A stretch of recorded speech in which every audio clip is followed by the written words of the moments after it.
Olivia, that's all you get. You owe me $700 for the dumplings at Karen's birthday celebration, a gathering I had never been invited to before. That's what Lily told me. In front of me, there was just a single dumpling, as if feeding the pat. Lily said with a laugh, "Here you go, Karen." The elementary schooler seemed to be in on the joke too, laughing at me. Mother and daughter both mocked me with the same demonic grin, completely extinguishing any affection I have for my granddaughter. "I've had enough. I'll just pay the bill and head home," I said, standing up. Lily, still smiling, waved me off dismissively. Disappointed in Jack, who wouldn't even meet my eyes if they wanted to celebrate with just their immediate family of 3, that's fine by me. I was willing to pay, but with that attitude, any desire to celebrate had long since vanished. No matter what they say, I'm never getting involved again, I thought irritably as I went to settle the bill. Then someone tapped my shoulder. Hearing her words, I decided to get back at Lily and her family. I'm Olivia. This year, I turned 65.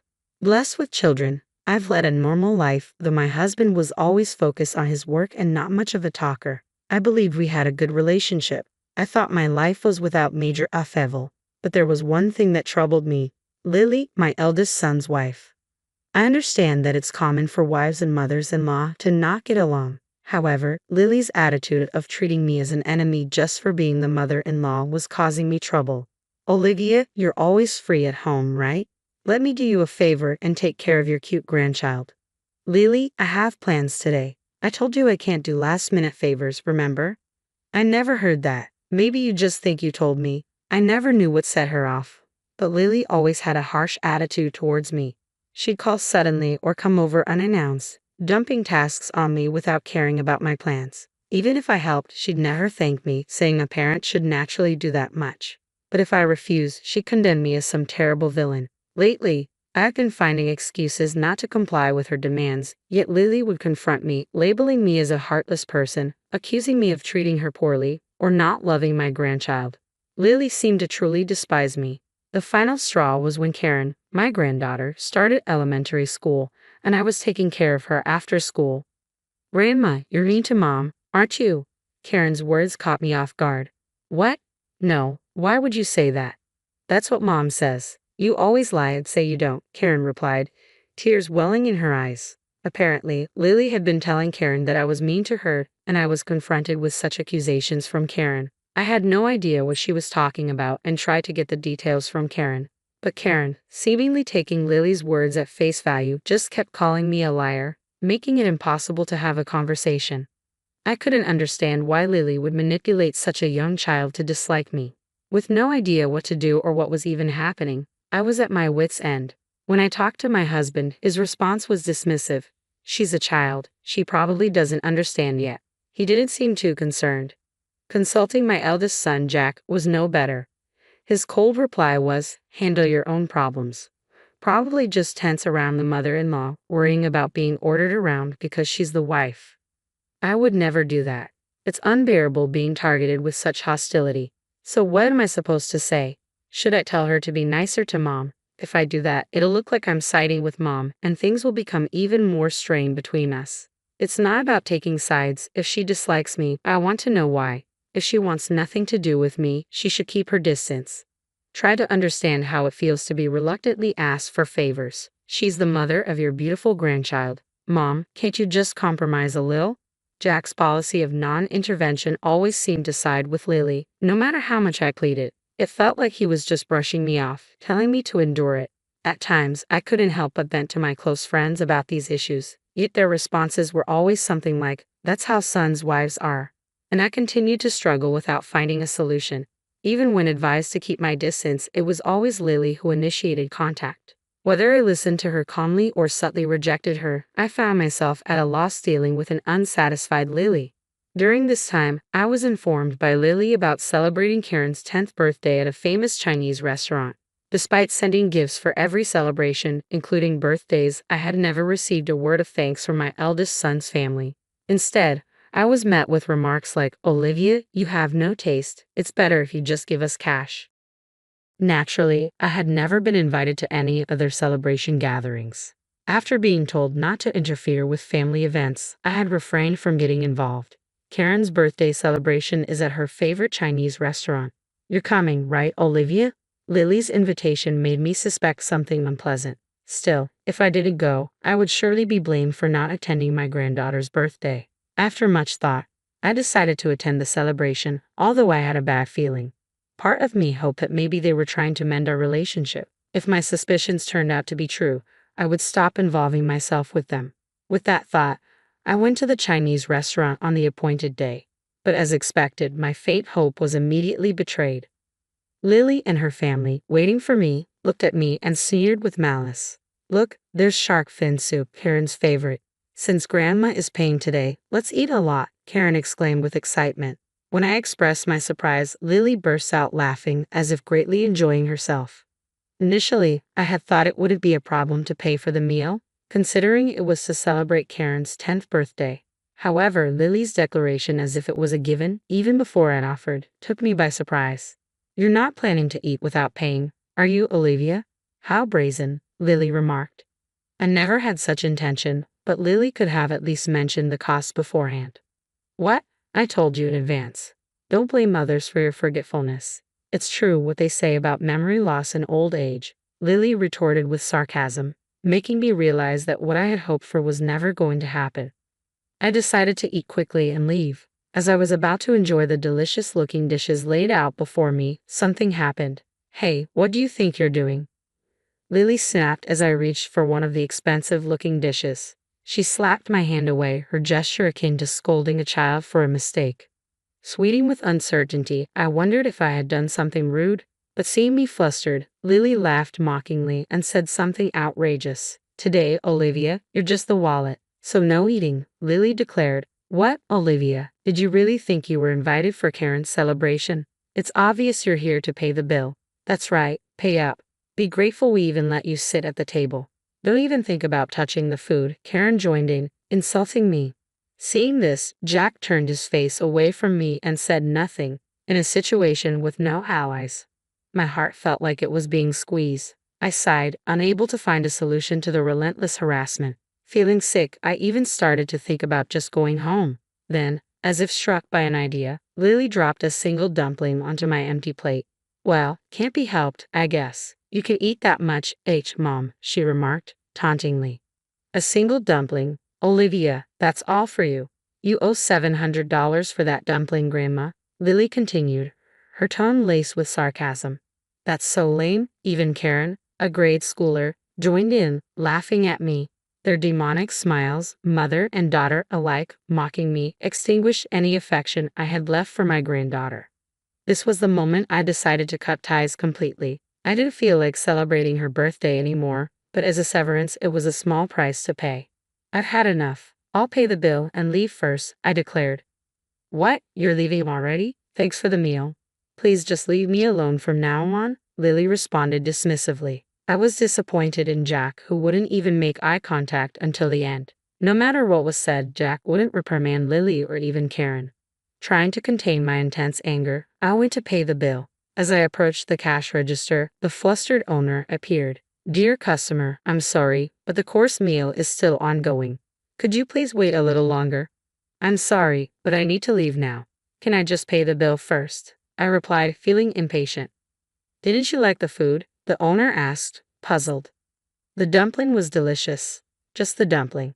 Was there something in the other dishes you didn't like? I inquired, realizing that Lily had reserved a course meal, and the owner was confused. As I was leaving halfway through, he approached me, wondering how to explain the situation. Feeling foolish to cover for my eldest son's family, I blurted out, I'm apparently just the wallet. Then someone tapped my shoulder from behind. It was Mary, a friend who had listened to my complaints before. I saw everything just now. It's much worse than what you told me, she said. When did you get here? I asked, surprised. Just before you all arrived. I heard the whole thing as it happened, Mary explained. She had been at the same restaurant with her colleagues from work and happened to witness how my eldest son's family was treating me. Hurrying to talk to me as I headed to the register, seemingly more outraged than me, Mary said, You don't need to pay, and stopped my hand. Listen, Olivia, even if it's your grandchild, that behavior is not normal. At her age, she should know better than to treat family that way. But no matter what I say, nobody listens to me, not even my son, Jack. So, you're just going to let them walk all over you? Mary's words made me realize something. Looking back, my eldest son's family, unconcerned about me, was happily chatting and enjoying their meal. They probably don't even consider me family anymore. Jack glanced at me for a moment but quickly averted his eyes as soon as we made eye contact. Seeing such a pitiful attitude, I felt like the person sitting there was not my son. If they don't understand words, then show them with actions, Mary encouraged. Thank you, Mary. Can I ask for a little help? I felt encouraged by Mary's support. The owner, sensing the uneasy situation, nodded at me as if to say he was on my side. I'm sorry, but I only ate one dumpling, I explained. Understood. Let's do this. Based on our explanation and the owner's decision, I only had to pay for the one dumpling. As I ate, it felt awkward to put out just a few bills. But the owner smiled, processed the payment, and handed me the receipt. The rest of the bill will be paid by those who ate. No worries. Thank you very much, he reassured me. In a situation with no allies, I found unexpected salvation in the kind restaurant owner and my friend. Internally, I felt that this alone was a good enough punishment for them. But after receiving advice from Mary, I wasn't planning to let their divine retribution end there. I'm sorry and thank you so much for today. I expressed my gratitude to Mary. It's all right, from now on, if they treat you badly, speak up firmly, okay? Mary advised. Yes, thank you. Actually, I have another favor to ask, if that's okay, I added before watching her return to the restaurant. Then, I headed home, ready to deliver a final blow to my eldest son's family. The next day, when my doorbell rang, I was sure it was Lily. I had anticipated that she would come to complain about the payment from yesterday. Sure enough, the monitor showed Lily glaring at the camera with a furious expression, and I went to the door. What do you mean, Olivia, not paying for yesterday's food and drinks? What kind of reasoning is that? Lily demanded angrily. Food and drinks? What are you talking about? Don't play dumb, I replied, puzzled. It's about Karen's birthday party yesterday, Lily clarified, her irritation evident. That's right, you should at least pay up. Karen, who came with Lily, was also glaring at me. As the restaurant owner had said, my son's family had to pay for themselves and were in a panic. They hadn't brought their wallets, expecting me to pay. Jack had to run to an ATM at a grocery store, and they were quite embarrassed. Karen, showing her anger, furrowed her brow and yelled at me, her expression hardly one you'd direct at a family member. I sighed lightly before facing Lily to talk. I only ate one dumpling yesterday, so I only paid for what I ate. The dumpling cost $700, remember? Oh, maybe you didn't hear it because of your age, I remarked, feeling the weight of their rude attitudes. With such disrespectful behavior from both a wife and granddaughter, I didn't feel like paying anymore. As I retorted, they became even more heated and started verbally abusing me. What kind of attitude is that? Just because you're Karen's grandmother, you think you can do anything you want. I don't want a grandma like you. Don't act so high and mighty, Lily accused, pointing fingers at me as if I were some kind of villain. Karen, too, acted as though she was a hero, delivering justice to evil. Was there really a reason I had to be yelled at like this? I couldn't help but ask out loud, and an astonishing response came back. Hey, why do I have to be treated like this? What could you like about me? What have I done? I questioned, confused by their hostility. You haven't done anything. You know, wives just don't like their mothers-in-law, Lily replied casually. What do you mean, just that? I pressed for clarification. This time, I thought I'd make you useful as a wallet since I was angry, Lily retorted, stunning me with her unexpected words. I was speechless. Then before I could signal, the door to the next room opened, and Mary entered the living room. The moment they saw Mary's face, the two were speechless, their mouths agape. Listening to you all this time, is that how you treat my friend? Mary questioned, her tone firm. Why are you here, Karen? Lily stammered, clearly flustered by Mary's sudden appearance. It was understandable. Mary still worked as a language teacher in a certain classroom and was also the teacher of the language class that Karen attended. When I had spoken to Mary, the situation was so different from Karen's behavior in class that she had trouble believing me. But after yesterday's incident, Mary had become my ally and came to my house today. When Karen expressed her wish that I was her real grandmother, I was touched. Don't be deceived, miss, this woman made my mom cry before, Karen accused, her tone sharp. My friend wouldn't do that. Besides, you just said mom wasn't mistreated, right? But mom, Grandma was mean to you, right? Karen continued, seemingly believing everything Lily had told her about me without hearing the details. Lily, apparently not expecting to be overheard, looked panicked. She became visibly nervous, glancing at Karen with a troubled expression. I was speechless at Lily's inability to come up with a better excuse for her actions. Miss, please listen to our side too. Just because she's your friend, it doesn't mean you should take Olivia's side, Lily pleaded, attempting to win Mary over with excuses. But Mary was judging based on the behavior she had witnessed, not on Lily's unsubstantiated claims. With no chance of Mary siding with them, Karen, scolded by her teacher, looked like she was about to cry. Only giving one dumpling and then expecting $700 in payment. That's no way to treat family, is it? Mary questioned, her tone pointed. But it was my birthday, so it's only natural for Grandma to pay. That's what Mom said, Lily interjected, trying to justify their behavior. Considering your attitude earlier, those kinds of words wouldn't come out unless you really looked down on someone. You usually don't speak to your grandmother like that, do you? Mary countered, her words piercing through the tension.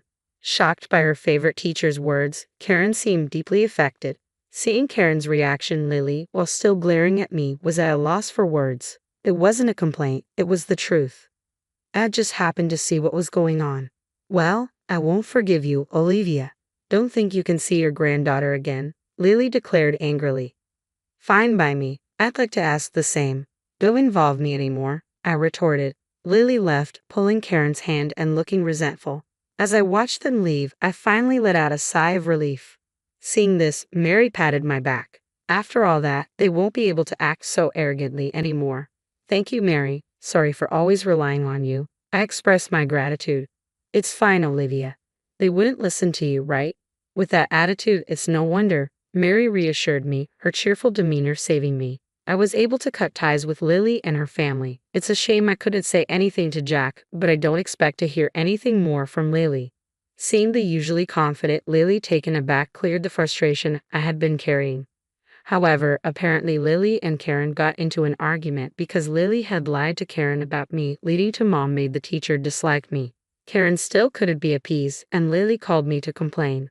Explain the situation to Mary. Is it okay for Karen to stop going to her language class? Lily asked. What's there to explain? Mary saw everything for herself. What more is there to say? If you admit to harassing me, then my story won't be a lie, I responded. Why, you could at least agree with me on that, Lily pleaded. No way. That's your responsibility. You should sincerely apologize to Karen, I insisted. Lily called me several times, but since she told me to stay away, I stopped answering. Jack also called, confused about which side to take between Lily and Karen. Disgusted with his indecisive attitude, I echoed the words once said to me, handle your own problems. Anne continues to attend Mary's class and has become much quieter since being scolded that day. Well, she was too energetic before, so maybe this is just right for her now, I reflected. As a sign of reflection, I hope so.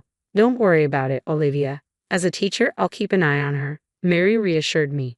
Thank you. I owe you so much, Mary. I expressed my gratitude. Don't mention it. We're friends, after all, Mary said nonchalantly. Please don't worry about it.